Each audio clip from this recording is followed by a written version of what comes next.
নমস্কাৰ বন্ধুসকল, আপোনালোক সকলোকে DRBJ's নিউ ৱৰ্ল্ড চেনেলটোলৈ স্বাগতম জনাইছোঁ। আজি মই আপোনালোকৰ ওচৰলৈ বাদামৰ চাটনি এটা ৰেচিপি লৈ আহিছোঁ।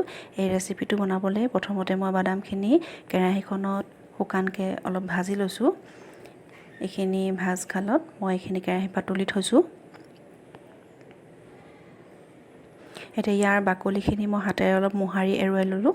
এতিয়া মিক্সাৰ বাতি এটাত জাৰটোত মই বাকি ভৰাই লৈছোঁ। এইখিনি তাত এটা কেঁচা জলকীয়া দিছোঁ, আদা টুকুৰা দিছোঁ, দি এইখিনি মই অলপ পেষ্ট কৰি ল'লোঁ। এতিয়া মই তাত 5 চামুচমান দৈ দিছোঁ। দৈ পানীটো দিয়া নাই।